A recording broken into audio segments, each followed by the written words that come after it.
지금 가장 큰 문제는 제왕적 국회다라고 저는 말씀드리고 싶고, 입법부가 과도하게 권한을 남발하기 때문에 정치가 지금 엉망이 되었다라고 이야기를 드리고 싶고요. 네, 그런 차원에서 지금 국민의힘 내부 일각에서 불거지고 있는 조기 대선 준비론, 그리고 개헌론, 지금 국민의힘 내부에서 뭐 개헌 특위를 띄우고 주호영 국회 부의장을 위원장으로 앉혔다고 해요. 그러니까 이게 어떻게 보면은 조기 대선으로 가서 이재명이 대통령 자리를 꽁으로 먹는 걸 막기 위해서 다양한 방법으로 좀 물타기를 하겠다는 전략적인 수인가 싶기도 하지만, 무엇보다 지금 국민의힘이 해야 될 일은 지지층의 90%가 지지하는 윤석열 대통령을 지키고 부당한 탄핵 심판으로부터 윤석열 대통령을 구해서 돌아오게 만들기 위해 전력으로 힘을 집중하는 일일 텐데, 네. 저는 특히나, 저도 이제 30대 끄트머리지만, 네. 2030들이 제가 느끼기에 개헌에 제일 관심 없거든요. 네. 그 백지원 부대변인 저보다 더 젊은 세대잖아요. 네. 도대체 정치권에서 이 개헌하는 거에 좀 체감이 되세요? 지금 대한민국이 개헌을 못해서 이런 문제들이 발생하는 건가요? 저는 이 부분을 비상계엄 직후부터 비판을 했었거든요. 네. 뭐 말씀하셨던 뭐 김재섭 의원 이런 사람들이 갑자기 뭐 내각제 개헌 이러면서 인터뷰도 하고 다니고 이렇게 했었는데, 그게 김종인 전 개혁신당 고문이 줄곧 해왔던 이야기입니다. 그렇죠. 지금 개헌의 화두를 이끌고 있는 사람이 김종인 전 고문 그리고 박지원 의원인데요. 지금 이런 80대들이 앞으로의 대한민국을 향한 방향을 결정하는 권한을 갖는다? 그런 핵심 리더가 된다? 전 절대 안 된다고 생각을 합니다. 이게 2030이 원하는 방향으로의 개헌이 이루어져야 맞다고 보고요. 이렇게 엄중한 시국에 여러 가지로 혼란한 상황에 갑자기 개헌이란 카드를 던지는 것은, 저는 정치 기득권들이 혼란을 틈타서 또 국민을 호도하고 본인들의 기득권을 세습지휘로 공고히 하려는 일종의 수작이 아닌가라는 생각까지도 들었습니다. 특히 내각제 같은 경우에는 지금 대한민국 정치인들의 정치적인 수준에 비해서 우리가 지금 납득할 수 없는 제도다라는 말씀을 드리고 싶습니다. 지금 저는 대통령제가 정말 중요한 이유는 윤석열 대통령처럼 국민이 직접 선출하고 국민이 직접 불러낸 인물이 지금 리더십을 가질 수 있는 것이 현행 대통령제인데요. 내각제가 되게 되면은 지금 국회의원들끼리 짬짬이로 본인들이 올린 사람이 한국의 리더십을 갖게 되는, 국가 원수가 되는 결과가 나오기 때문에, 그리고 이런 사람들이 계속해서 이야기하고 있는 게 제왕적 대통령제가 지금 정치의 폐단이라고 이야기를 하는데, 여소야대 전국에서 대통령은 팔다리가 잘려버립니다. 그런데 어떻게 제왕적 대통령이란 이야기를 합니까? 지금 가장 큰 문제는 제왕적 국회다라고 저는 말씀드리고 싶고, 입법부가 과도하게 권한을 남발하기 때문에 정치가 지금 엉망이 되었다라고 이야기를 드리고 싶고요. 지금 모든 헌법기관, 행정부, 사법부 전부 다 국회는 탄핵을 할 수 있는데 국민이 국회의원을 탄핵할 수 있는 방법은 없습니다. 그래서 우리가 개헌을 논의한다고 하더라도 지금 대통령에게 국회 해산권을 부여한다거나 이제 국회를 견제할 수 있는 수단에 대해서 이야기를 해야지, 전체적인 틀을 바꾸겠다라는 이야기를 뜬금없이, 그것도 지금 국회에서 기득권을 차지하고 있는 나이 많은 의원들이 이야기할 문제는 전혀 아니라고 보고요. 김재섭 의원 같은 분들께도 말하고 싶습니다. 누가 이야기하라고 한다고 그런 이야기 앵무새처럼 한다고 해서 청년들이 전혀 공감하고 있지 않다라는 점도 지적하고 싶습니다. 김재섭 의원이야말로 본인 스스로도 밝히는 김종인 키즈죠. 네. 그러니까 김종인 위원장의 사실상 지령을 받아서 이 꼭두각시처럼 움직인다고 봐야 과언이 아닐 것 같고, 제가 생각하는 이 정치 원로들이 개헌하고 내각제 이야기하는 이유는 딱 이거밖에 없어요. 네. 이 사람들은 죽었다 깨어나도 대통령이 못 될 사람들이에요. 네. 그러니까 국민의 선택을 받아서 대통령이 되는 건 불가능하다는 걸 지들도 알아. 네. 근데 대통령을 하고 싶어. 네. 그럼 어떻게 해야 돼? 이 개헌을 통해서 내각제를 하든가 아니면 책임 총리를 하면 그 실권을 가진 총리는 국회의원들이 뽑잖아요. 네. 그럼 자기들이 나이 많고 국회의원도 막 6, 7번 하면 약간 비대위원장이나 당대표 뽑는 것처럼 국회의원들 밥 사주고 뒤에서 스폰해주고 내가 중진이다, 내가 6선이다, 7선이다, 마치 국회의장 되듯이 그렇게는 대통령 권한을 행사할 수 있을 것 같거든요. 네. 그러니까 여러분, 개헌 이야기 꺼내는 사람들의 얼굴을 한번 잘 보세요. 대통령 될 가능성이 1도 있는 사람은 개헌 이야기를 안 합니다. 네. 그러니까 이게 결국에는 일본의 정치 제도처럼 국회의원도 세습화되고 기득권화되고 그 안에서 자기들끼리 권력을 짬짬이 나누겠다라는 굉장히 시커먼 속내가 들어있는 것이라고 봐야 되고요. 한국처럼 다이나믹한 사회에서는 국민들이 때로는 대통령 한번 탁 뽑아가지고 나라의 분위기를 확 바꾸고 하는 것들이 필요하죠. 그게 잘 맞는 저는 국민성이라고 또 보고요. 네, 그리고 그렇게 해야 정말 국면 전환이 되고 정책 전환이 이루어집니다. 그런데 지금 윤석열 정부 초기에 문재인 때 알박기한 인사들이 공공기관도 그렇고 곳곳에 있었기 때문에 정책을 바꾸려고 해도 제동이 걸리거든요. 맞아요. 그래서 저는 오히려 더 대통령이가 더 강력한 권한을 부여할 필요가 있다고 생각합니다. 그렇게 해야 민의를 반영한 변화가 생길 수가 있어요. 가령 그런 사람들도 문재인이 임명했으면 문재인 임기가 끝나면 다 나가야 되는 거예요. 맞아요. 네. 그렇게 해야 정말 정책이 바뀌고 곳곳에 있는 변화를 정말 세세한 것까지 추진을 할 수 있게 되거든요. 그리고 저는 김종인이라는 인물을 경계해야 되는 것이 이분이 독일식 사회주의 선봉을 하고 있습니다. 맞아요. 근데 지금 독일 15년간 메르켈이 집권하면서 독일 진짜 다 망가졌거든요. 그리고 저는 내각제는 좌편향된 정치 지형을 만들기에 굉장히 유리하다. 그들이 겉으로는 다당제 이야기를 하지만 지금 한국에서도 다당제 이야기하는 사람들 몇몇 보면 그 조악한 정당들 전부 다 좌파 정당입니다. 거의 다 종북 좌파 정당이거든요. 그렇기 때문에 저는 이 우리나라 상황에서 내각제가 더더욱 위험하다라고 한 번 더 지적드리고 싶고, 최고께서 말씀하셨던 것처럼 결국에 이 정치인이라는 이 계급을 귀족 계급화 시키고 본인 자녀들에게 대대손손 세습하겠다라는 의도도 분명히 반영이 되어 있어요. 실제로 그런 시도들을 하고 있는 것이고, 정말 국민들에게 직접 선출될 자신이 있고 본인의 의지가 있고 신념과 능력으로 인정받을 수 있는 사람들은 대통령으로서 당선이 될 수 있기 때문에 이런 제도들보다 오히려 대통령 제도에 대해서 이야기를 하는 것이고요. 그래서 개헌을 이야기하더라도 뭐 4년 중임제를 이야기를 하는 것인데, 또 여러분께 한 가지 속지 말라고 말씀드릴 것이, 내각제가 문제라는 것을 국민께서 이미 알아버리니까 분권형 대통령제 이런 소리를 합니다. 근데 결국 그것도 말만 바꿨지 똑같은 맥락에 있는 것이다. 한 번 더 알려드리겠습니다. 그건 그냥 대통령을 허수아비로 세워두고 네. 사실상의 내각제 네. 책임 총리를 하겠다는 거죠. 말만 바꿔서 하겠다는 거죠. 그러니까 여러분, 지난 3일에 여의도에서 정치 원로라는 사람들이 모여서 개헌 필요성 이야기를 했는데, 요 사진도 우리 PD님이 한번 띄워주시면 좋겠는데요. 여기 참석자들 이름을 제가 한번 쭉 불러드릴게요. 어떤 공통점이 있는지 여러분이 한번 보셔요. 이 개헌 이야기하느라 참석한 모임에 김무성 전 새누리당 대표, 박병석 전 국회의장, 정우찬 전 총리, 김부겸 전 총리, 김진표 전 국회의장, 김원기 전 국회의장, 정대철 헌정회장, 손학규 전 대표, 이낙연 전 총리. 여러분, 이 이름과 얼굴들을 봤을 때 어떤 생각이 드십니까? 아, 여기 있는 사람들은 죽었다 깨어나도 대통령 못하는 사람들이구나. 이미 실패한 사람들이구나 하는 생각이 들지 않아요? 결국 이 사람들이, 그 국회의원은 여러분, 제가 정치도 해보고 저도 뭐 경선도 이겨보고 최고위원도 해보니까, 국민의힘 같은 경우는 영남 지역, 그리고 민주당 같은 경우는 호남 지역에 우리가 얼굴도 이름도 모르는데 국회의원 3선, 4선 하는 사람들이 꽤 많이 숨어 있어요. 맞아요. 그냥 지역 유지처럼 지방 토호처럼 카르텔로 국회의원 3번, 4번 하는 사람들이 꽤 많아요. 그런데 대통령은 그런 사람이 하는 게 불가능하거든요. 대통령은 어쨌든 미운하고 오는 슈퍼스타만 할 수 있어요. 국민의 열광적 지지를 받는.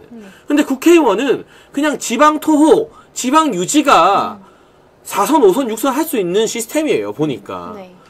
전국에서는 아무도 모르는데 그 지역에서는 왕처럼 군림하는 국회의원들이 있단 말이에요. 네. 여야 할 거 없이 영원함에. 그런 사람들이 권력 짬짬이 하려고 저 자리에 모여가지고 젊은 사람들 의견을 하나도 안 듣고, 다 공통점이 원로라는데 이미 정치 끝난 사람들이잖아요. 오히려 진짜 개헌이 필요하다면 2030들이 모여서 어떻게 이 일방적으로 국회가 대통령 손발을 다 꽁꽁 묶는 이런 제왕적 국회를 어떻게 바꿀까에 대한 논의를 젊은 사람들이 해야지, 저 사진과 이름만 들어도 여러분 힘이 축 빠지면서 무기력해지지 않습니까? 저는 저분들이 이미 정치 은퇴를 했다고 생각을 했는데 여전히 영향력을 발휘하려고 하는 것이 참 납득이 안 되고요. 그리고 개헌이라는 이야기를 하려면 국민적인 요구가 선행되고 나서 논의가 돼야 됩니다. 그래야죠. 정치권에서 먼저 이야기하고 국민에게 받아들여라, 지시하는 식으로 하는 것은 국민을 본인들이 다스리는 백성 취급하는 것과 같다라고 전 강력히 비판하고 싶고요. 지금 국민 여론에서 개헌의 지점에 있어서 이미 여론이 형성되고 있는 것은 국회에 대한 견제권을 마련해라는 것입니다. 국회 해산권이라든지 아니면 국회의원에 대해서 탄핵을 할 수 있는 여러 가지 방안들에 대한 논의가 필요하다라는 저는 이런 요구만 지금 올라와 있지 내각제든 분권화된 대통령제든 국민 상식과 전혀 부합하지 않는다라는 말씀드리고 싶고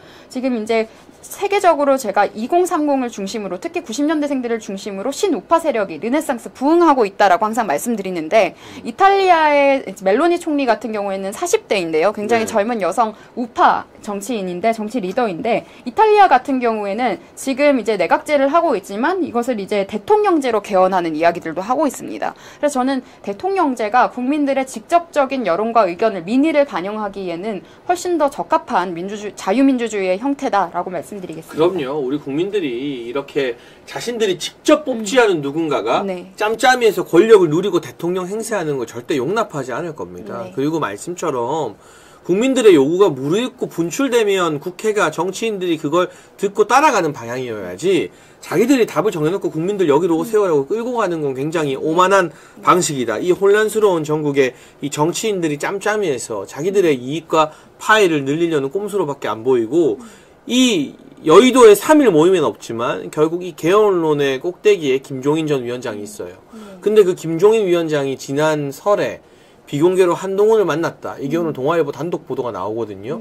김상욱도 주말부터는 한동훈이 움직일 거다. 그러니까 조기 대선에 지금 국민들 떡 줄 생각도 안 하는데 김치국만 퍼먹다가 체하고 있는 대표적 주자가 한동훈이에요. 그리고 그 한동훈계 별로 유명하지도 않은 얼굴도 이름도 안 알려진 인물들이 언더 73이라고 만들어서 한동훈이 73년생이니까 73년생 이 아들 유튜브 한다. 이게 무슨 세대교체 뭐 젊은 정치다 이야기하는데 이거 저보다 더 젊은 백지원 부대변인이 좀 어떻게 보는지 솔직하게 좀 이야기해 주세요. 저는 이렇게 비상계엄 전에도 한동훈이라는 인물에 대해서 굉장히 비판을 많이 해왔었는데 먼저 일단 김종인이라는 인물에 대해서 비판을 하겠습니다. 저는 더 이상 언론이 이런 식으로 김종인이라는 인물에 대해서 과도한 권위를 부여하지 않았으면 좋겠어요. 그러게요. 뇌물 전과자 아닙니까? 그리고 본인의 선출직 경험이 있습니까? 비례의원밖에 안 해봤잖아요. 이런 사람이 무슨 자격으로 원로라고 이렇게 여러 가지 방향을 제시하고 마치 국가에 대해서 모든 시스템을 설계하고 있는 사람인 것처럼 마치 상황 노릇을 하는 것들 이런 거 너무너무 보기 불편한 장면들이고요. 그리고 김종인 전 고문 같은 경우에는 과거에도 계속 한동훈 전 대표를 띄우기는 했었습니다. 그래서 그 맥락상에 있기 때문에 저는 뭐 전혀 지금 이제 와서 뭐 만난니 많이 한다고 해서 청년층에게 어떠한 반응이 있거나 이럴 것 같지는 않고요. 청년층뿐만 아니라 상식 있는 국민이라면 납득하기 어려운 인물들이기 때문에 한 번 더 지적을 드리고 뭐 언더 73 이게 뭐 천목회나 이런 것과 같은 맥락에 있는 것 같은데 제가 천목회 같은 경우에도 비판을 했던 것이 마치 뭐 소장파다라고 스스로 언론 플레이를 하는데 소장파라는 것은 내는 메시지를 향해서 국민들이 직접 이야기를 하시고 평가를 하실 때 해주는 말이지 본인들 스스로 나는 셀프 소장파 행세는 할 수 없는 것입니다. 그리고 천목회라는 그 이름 자체도 청년들의 센스에도 전혀 부합하지 않고 굉장히 올드한 네이밍이기도 했고요. 그리고 한동훈 대표가 73년생 한동훈 이런 책도 이제 뭐 나오고 있죠. 팬덤을 형성하면서 냈는데 근데 웃긴 게 그거 쓴 분이 지금 안티 한동훈으로 바뀌었어요. 네, 아 그렇습니까? 그랬다 하더라고요. 네, 근데 저는 그것도 이해 안 가는 것이 X세대들은 왜 자꾸 본인의 20대 때 시절에 머물러 있는지 모르겠습니다. 그러게요. 지금 50대입니다. 전혀 영하지 않습니다. 그런데 굉장히 73년생이라는 그 워딩이 젊은 것처럼 착각하고 어필을 하고 있는데 우리나라 나이로 53이죠. 네, 그럴수록 젊은 층에서는 이미 아주 싫어합니다. 이미 정말 싫어하고요. 왜냐하면 부모뻘의 정치인이 자꾸 20대인 것처럼 하고 동년배인 것처럼 하고 특히 뭐 2030 여성들에게 외적으로 어필이 되고 있다는 식으로 당에 나와서 뭐 김종혁 전 최고 같은 경우에 무슨 말 했습니까? K-팝 스타 같은 인기가 있다. 말도 안 되는 얘기거든요. 그런 것이 오히려 정치 무관심층에게 이미 많은 반감을 샀기 때문에 지금 와서 다시 어떤 식으로 언론 플레이를 하려고 한들 저는 상식적인 국민 여론에 전혀 납득되지 않을 지점이다라고 말씀드립니다. 이 젊은 사람을 위한 아젠다를 들고 나온 게 하나도 없는데 세대 교체를 주장하면서 우리는 73년생이니까 젊다. 53세 아저씨가.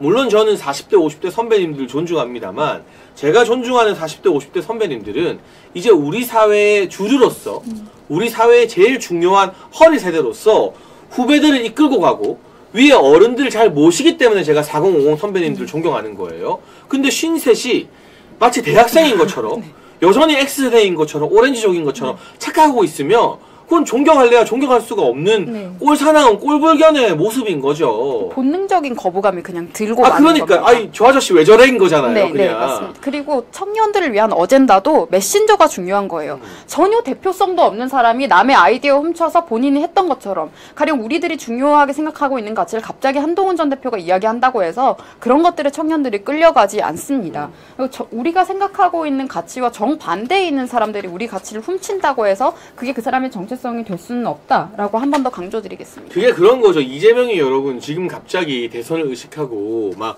중도층 공략하겠다면서 우클릭을 한대요.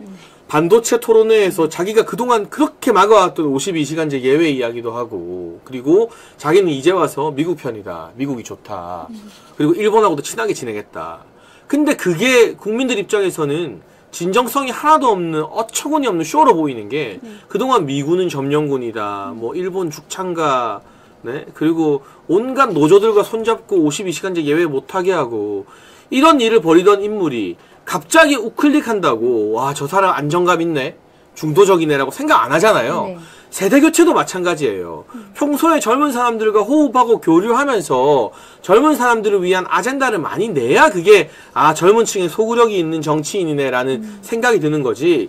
나이만 젊다고 세대교체 기수가 되는 것도 아니고, 심지어 나이가 젊지도 않은데 네. 젊은 층과의 아무런 소통 없이 갑자기 언더 73을 때리고 나와버리면 이 언더 73인데 대체 뭐 어쩌라고가 되는 거거든요. 지금 이게 73년생이면 사실 제 기준에도 부모님 뻘이거든요. 아, 그러니까요. 그렇기 때문에 네. 전혀 납득도 안 되고, 저는 한동훈 측근의 움직임들이 이미 당내에서 여전히 요직을 차지하고 있는 그 한동훈계의 가장 큰 문제점은 지금 사실상 사전선거운동도 하고 있습니다. 서울 시내뿐만이 아니라 전국 곳곳에 참 보기 흉한 현수막들을 달고 있어서 저도 지금 청년들이 이런 거 잘못된 거 아니냐라고 제보를 정말 많이 해주고 계신데요.